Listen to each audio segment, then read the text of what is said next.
Hello' friends, Assam health support YouTube চেনেললৈ আপোনালোকক আকৌ এবাৰ স্বাগতম জনাইছোঁ।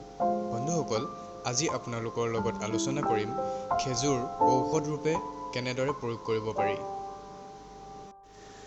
1 নম্বৰতে, প্ৰতিদিনে খেজুৰ খাই গাখীৰ খালে শৰীৰ সবল আৰু স্বাস্থ্যৱান হৈ থাকে।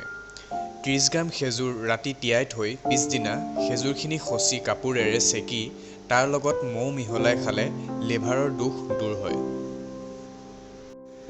2 নম্বৰতে, খেজুৰে সকলো ধৰণৰ ধাতু ৰোগ দূৰ কৰে।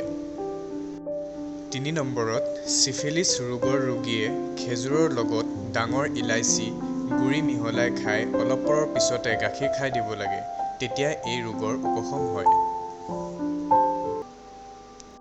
4 নম্বৰত, খেজুৰ গাখীৰত উতলাই খালে দৈহিক দুৰ্বলতা দূৰ হয় আৰু লগতে তেজ বাঢ়ে, লগে লগে শৰীৰৰ সৌন্দৰ্যতাও বৃদ্ধি পায়। 5 নম্বৰতে, হাৰ্ট পেচেণ্টসকলৰ বাবে খেজুৰ এবিধ অতি উপকাৰী পৌষ্টিক ফল। এটা খালেই তেজ চলাচল কৰা নলীবোৰত তেজ দ্ৰুতগতিত প্ৰবাহিত হ'বলৈ ধৰে।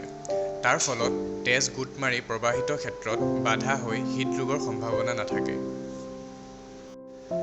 6 নম্বৰতে, শুকান কাহত কষ্ট ভোগ কৰা সকলে খেজুৰ আৰু মিচিৰি একেলগ কৰি গাখীৰৰ সৈতে খাব লাগে।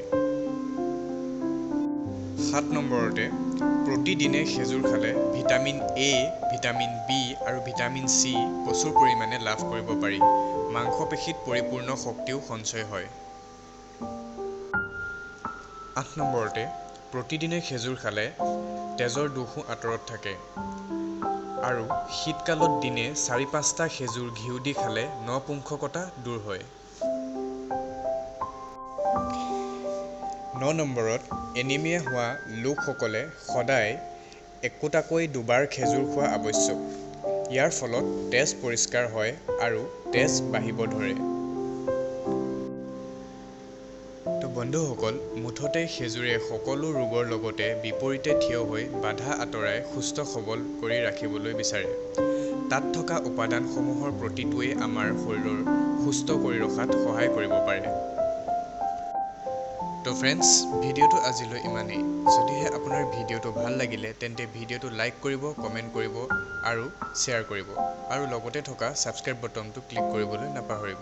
ধন্যবাদ।